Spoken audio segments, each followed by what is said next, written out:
Calma, calma. Cadê aquele segurança grandão? Nossa, parece que é uma... Parece aquelas idosas de 70 anos que tem que cuidar, sabe? Que tá toda cagada. Eu te ensinei a andar de bicicleta, te ensinei a dirigir carro. A diferença é que eu aprendi. Turn down Liga pro meu psicólogo. Vem. O segredo, olha só. Olha pra mim e pensa que você vai vir pra frente. Sem olhar pra baixo.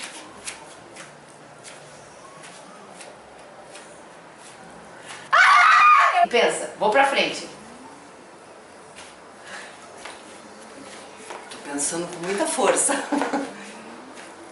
Não, calma, você tá me segurando, você tá me segurando.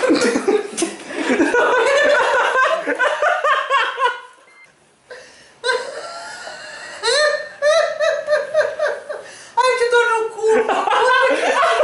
Ai, eu já tenho o cu quebrado, porra! Ai, meu Deus, como isso é violento. Quantos anos eu não vi minha mãe cair, mas que cena maravilhosa. Não. Vem. É melhor eu... Olha aí! Isso tem vida própria, Kéfera. Esse troço que você comprou... É que quando você sobe, você não pode jogar o teu pé pra frente. Ai, que dor no cu! Ai! Parou. Como? Equilíbrio. Socorro! Kéfera! Eu tô indo e voltando, Kéfera! Kéfera! Por favor, filha da puta! Não, Kéfera! Eu não quero bater o cu de novo, filha, pelo amor de Deus! Ai!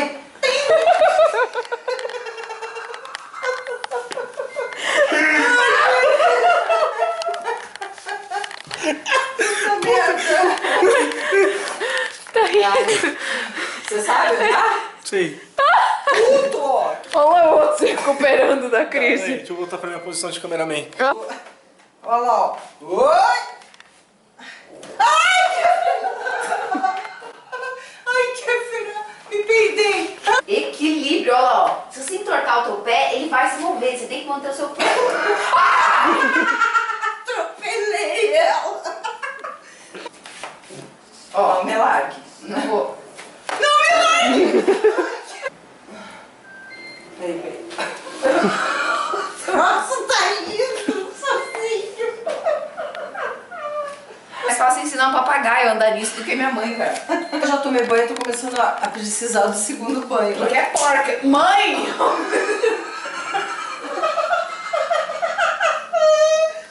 Agora equilibrando. Não, parou. Segura na minha mão.